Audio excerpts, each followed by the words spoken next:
Hello दोस्तों, welcome to my channel. आज हम ट्रांसक्रिप्शन नंबर 10 करेंगे। So be ready. 3, 2, 1 start. In discussing the demands for grants of the finance ministry, we have got to see to what extent the administration of this particular ministry has led to the development of our national wealth and the securing of the welfare which our state claims to have in view. Madam, we must try to analyze very carefully the working of this particular ministry because it is not merely a development of the government, so to say, but it is the nerve center of the administration of the country.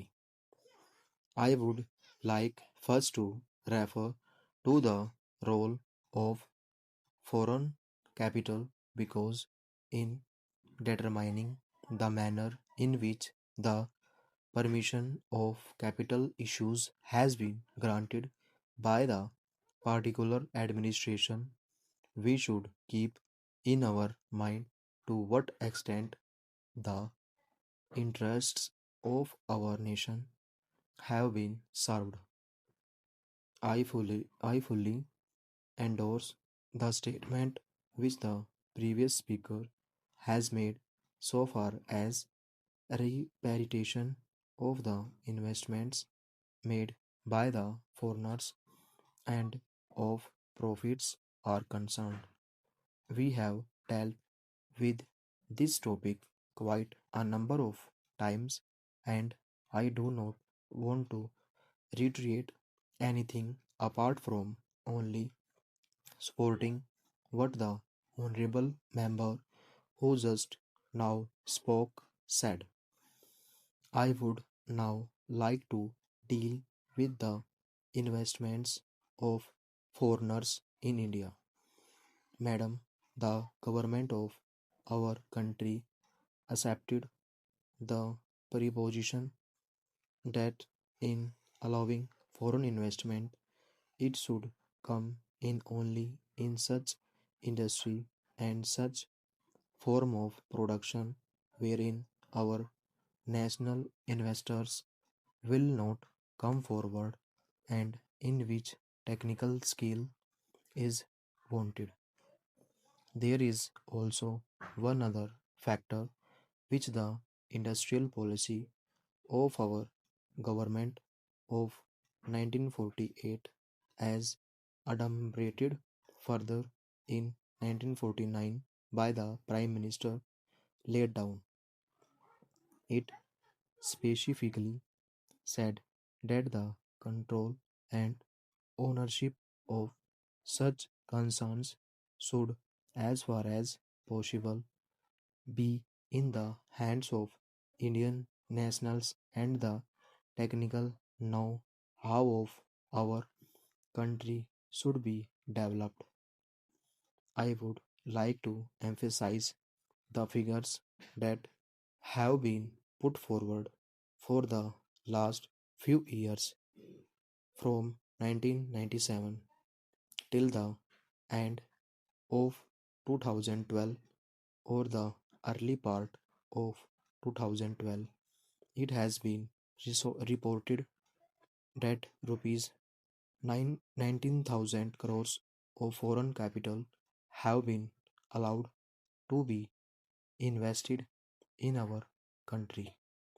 Of that, practically more than rupees 6,000 crores have been allowed to be invested in managing agency and trading enterprises in our country. So far as the government policy is concerned, we find that a sum of rupees 4 crores has been allowed to be invested this year. We do not know how it is to be used up. We have been told that During the period 2008 to 13, nearly rupees 35 crores have been allowed to be invested in textile machinery and joinery in the textile industry.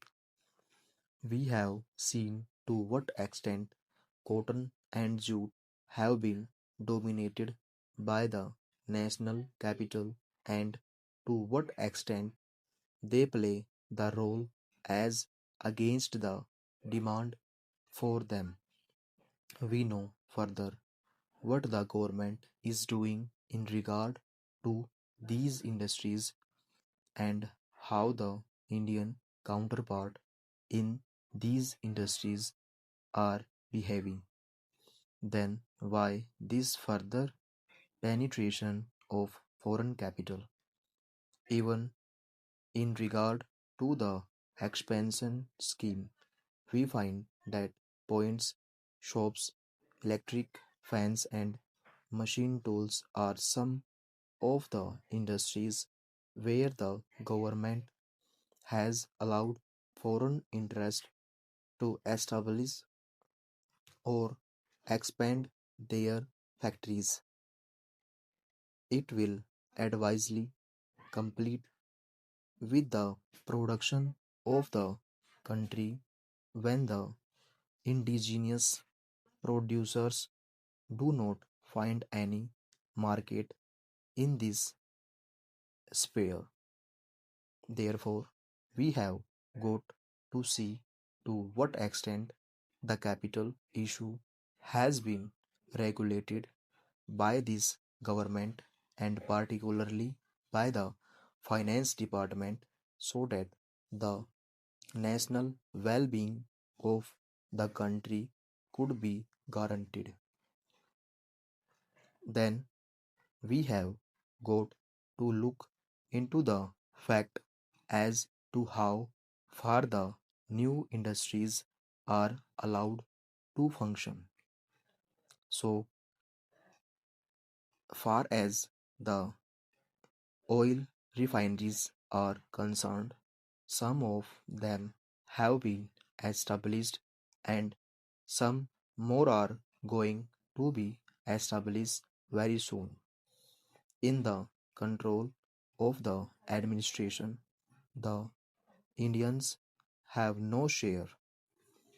There are only preference shareholders and they have no voice in the management.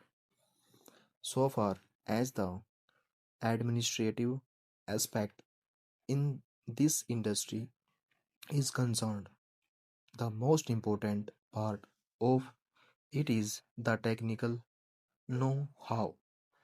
They do not guarantee that they will train the Indians.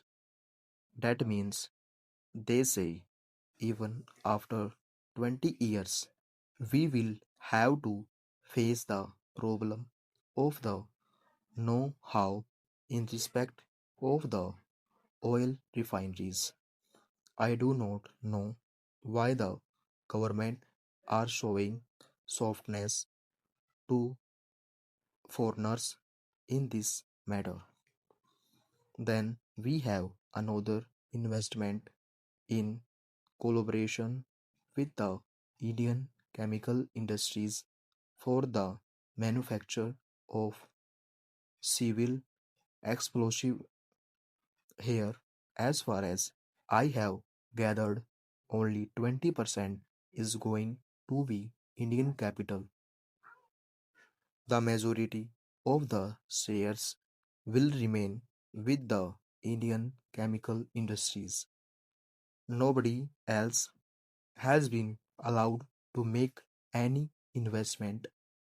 I would have been better if other companies and private individuals had been given an opportunity to purchase the shares. Full stop.